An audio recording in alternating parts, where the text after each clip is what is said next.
Buenos días, mi nombre es Juliana Sarmiento Vargas y les vengo a hablar sobre mi video expositivo del experimento de aplicación de física.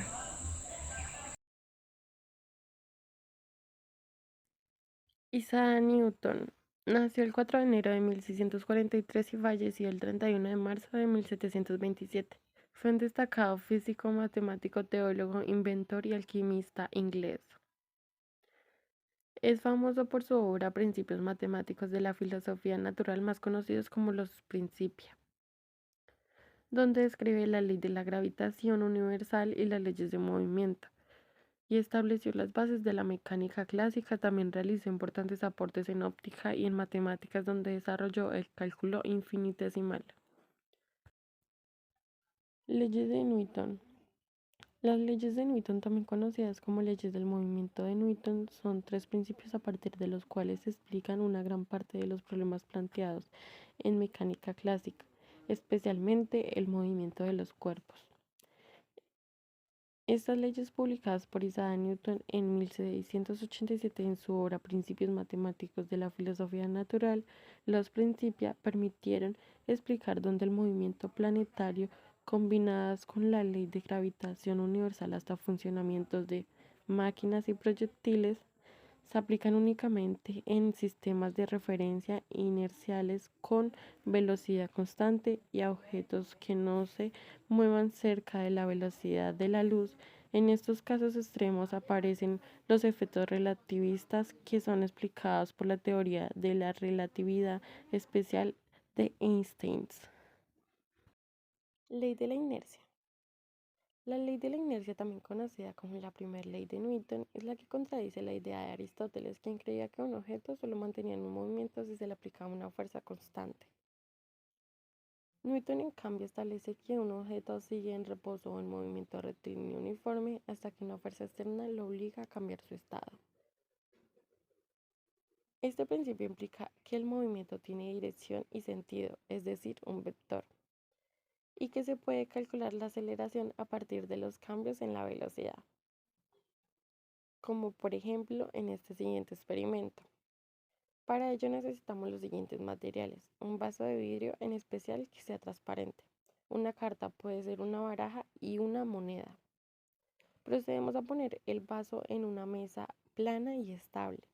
Ponemos la carta sobre la boca del vaso de manera que quede plana. Colocamos la moneda en el centro de la carta y rápidamente, con un movimiento horizontal, de un golpe con los dedos a un extremo de la carta para sacarla de debajo de la moneda. Como podemos ver, la carta sale volando, pero la moneda resiste el movimiento y cae directamente dentro del vaso al quedar sin apoyo. La primera ley de Newton dice que un objeto en reposo permanecerá en reposo a menos que una fuerza externa actúe sobre él. En este experimento, la moneda está en reposo. Cuando tú golpeas la carta rápidamente, la fuerza se aplica solo a la carta, no a la moneda. Por lo tanto, la moneda tiende a quedarse en su lugar debido a la inercia.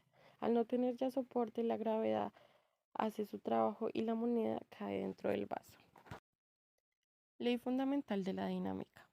La ley fundamental de la dinámica, también conocida como la segunda ley de Newton, que plantea que la fuerza neta aplicada sobre un objeto es directamente proporcional a la aceleración que ésta adquiere en su trayectoria.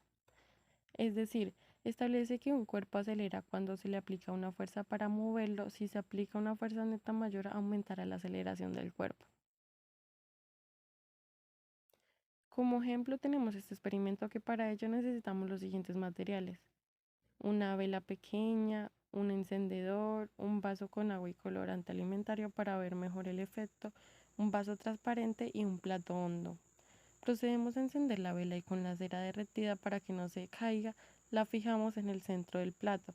Después vertimos el agua con el colorante en el plato y cubrimos la vela con el vaso, colocándolo boca abajo sobre el plato, asegurando que quede sellado en el agua.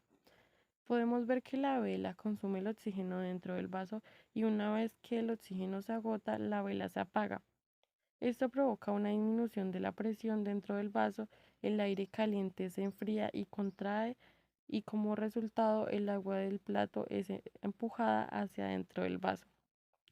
Aunque no se aplica la fórmula F igual m por A, con números se observa claramente cómo una fuerza de la presión atmosférica genera un movimiento como la del agua. Entrando en el vaso, esto ilustra que una fuerza aplicada sobre un objeto con masa produce una aceleración o movimiento. La ley de acción y reacción, también conocida como la tercera ley de Newton, afirma que toda acción le corresponde una reacción igual y en sentido contrario. Eso significa que si un cuerpo actúa sobre otro con una fuerza, esta reacciona contra aquel con otra fuerza de igual valor y dirección, pero de sentido contrario. De forma sencilla se explica diciendo que las fuerzas funcionan a pares y simultáneamente. Como ejemplo, el siguiente experimento. Para ello necesitamos los siguientes materiales: una taza de vidrio, una boliche o canica, unas tijeras y un globo. Procedemos a cortar la boquilla del globo con las tijeras, es decir, en la parte por donde se infla. Estiramos el globo y cubrimos sobre la boca de la taza como si fuera un tambor o membrana. Nos aseguramos de que esté bien tenso y liso. Después sostenemos la boliche a unos centímetros sobre el globo y la soltamos para que caiga desde el aire y choque contra la membrana del globo. En este experimento muestra cómo las fuerzas siempre ocurren en pares. Cuando un objeto aplica una fuerza sobre otro, ese segundo objeto devuelve la misma fuerza en dirección opuesta, es decir, la acción de la boliche ejerce una fuerza hacia abajo al caer y golpear el globo, y la reacción del globo cuando reacciona empujando hacia arriba con otra fuerza igual, haciendo que la boliche rebote. Muchas gracias y hasta luego.